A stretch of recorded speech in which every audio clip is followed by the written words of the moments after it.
I hope you guys aren't tired of these interior installs, but for today's video, we do have another one. This is actually a custom-made gauge cluster from Clusters & Coding, and oh my gosh, this thing came out so well. I think it's my favorite interior mod I have so far, just because of how personal it is.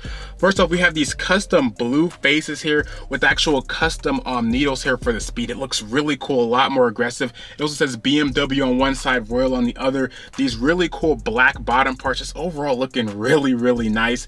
Also, we add a temp gauge because the normal 328i gauge cluster, for at least for my model, as you can see, does not have that.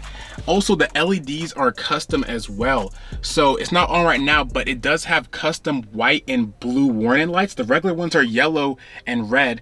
Also, there's a custom blue and white screen here at the bottom right there. And the backlighting is also white, which makes it look a lot more modern to that yellow. So overall, these things are really cool, very customizable. I'll put up some pictures of some other ones they've done because they look really good. You can get custom logos, custom lettering, custom fonts, everything. And the turnaround time was only like a couple weeks. So these things are actually really good. I paid about $400 for mine with shipping and tax at the door and everything. You can get it for cheaper, but I went with pretty much every single option available. And also, these gauges are pretty much plug and play. Now, I also do have a 200-mile-per-hour speedometer on this gauge cluster. My regular one only goes up to 60. But yeah, let's go ahead and hop right into this install. Now, the first step to actually removing your gauge cluster is these two screws. You have one on the top left and the one on the top right. They're both T10s. And if you want a little bit of easier access, you can actually use the lever on the side right here. This actually lowers your steering wheel. Just simply push this down. Then your steering wheel can actually come all the way down, so you can have a little bit easier access to those top screws. Now, with both of those screws removed, all you gotta do is grab this top lip right here and pull the cluster out. Now, be careful not to pull too far because there is a wire still attaching the cluster. But you have to just slowly and carefully pull this thing out.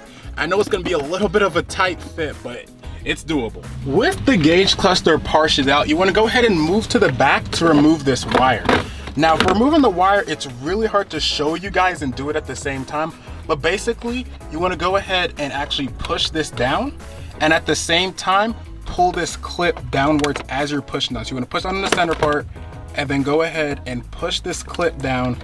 A lot of good finger skills here to do it with one hand. And then once that's pushed all the way down, this wire can now come out.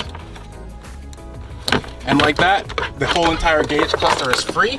And as you can see, that's a pretty simple process for just removing the gauge cluster there. And looking at it side by side, the difference is huge. The new one looks really better, and the LEDs aren't even on yet. But yeah, that's an amazing difference right there. With the gauge cluster fully out, I can give you guys a better picture of how this locking mechanism works for the wire. All you're doing is pushing down right here, and then simply sliding this black part across while it's pushed down, and then the wire will come right out. But now that that's out, all we gotta do is slide in our new cluster. Now, when it comes to the install process, it is a lot more tricky. So for this little tab right here, it actually locks with this latch pushing down. So you wanna kinda have it at the halfway mark when you slide it in, and then push inward as you're sliding this back up into the locking position. And you know you did it correctly when the wire will not come out once it is locked. But after that, you're just simply sliding the gauge cluster back in and installing both of those T20 screws, T10. After you make sure the wire is properly in, before actually putting in the whole gauge cluster, I do recommend just simply starting up the car a little bit to make sure everything is working. And oh my gosh, as you can see, that looks really good. That's just amazing. Oh my gosh, it looks cool. But yeah, it looks like everything is working. Oh gosh, I didn't mean to rev it that high. It is a little bit cold, gosh. But yeah, as you can see, everything's working. And now it's time to go ahead and put the rest of it back in. Now, when it comes to actually putting it in properly, there are these two tabs on the bottom right here that make it a little bit harder. Those are just for keeping it in place normally. So I actually recommend kind of sliding in the bottom first. It's gonna be a little bit of a tight fit. And be careful not to break this clip, but you wanna slide in the bottom first, and then the top should follow. With the gauge cluster fully in, all we gotta do is put both of those T10 screws back in up top and we should be ready to go. Now, one thing I did notice when putting this gauge cluster, sliding in the bottom right corner first, then sliding in the bottom left seemed easier for some reason, even though both sides did look the same to me. There is your look at the finished product. This looks really good. I'm really happy how these came out. You might notice a couple scratches there. Sadly, I did scratch it a little bit with the install process with the screwdriver, so make sure you're careful with that. But of course, if you have your old gauges, you can just simply take this plastic part out. It actually comes out relatively easy. I'm probably just gonna do that. But yeah, there are some minor scratches I got on there throughout the install. Besides that, this is one of my favorite mods. I know I said about almost everything, but I guess when it comes to interior, besides the steering wheel, these are definitely second. It looks really good. And this is what I like when it's like nighttime or the sun is setting. When you're driving normally, it doesn't look a lot more flat like this. I definitely don't think this looks as good, but it's still really cool. But sunset like it is now, it looks really nice. I definitely want to hear your opinion in the comment section down below. Luckily, we have a bunch of warnings so you guys can see it. My tire pressure sensor just came on like an hour ago. We'll definitely have a lot of warnings so you guys can see what it looks like, but I'm really happy how these turned out. Very simple. So I feel like almost anybody can do that. Literally 2 screws and then pulling out the wire for a really amazing custom look.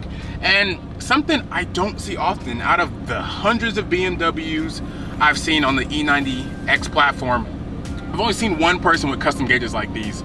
But yeah, definitely something really unique, something you don't see often at all. But I will have the link in the description if you do want to get these for yourself. I want to be very transparent. These were $400. I know I said it before, but they were $400. That's with all the options. I think you can get it a little cheaper, but out the door, $400 is not bad for this. It looks really good. And of course, add in the oil temp, 200 miles per hour on the dash. It's really cool. And there's a look at what happens when you rev it. Definitely looks really cool. But again, let me know what you think, guys, in the comment section down below. I don't want to hold you guys for too long. We have tons more mods coming soon. Hopefully the next video, maybe an LSD, a couple drift videos, we'll see. But leave a like if you enjoyed the video, and if you really care, hit that beautiful subscribe button. Peace, guys.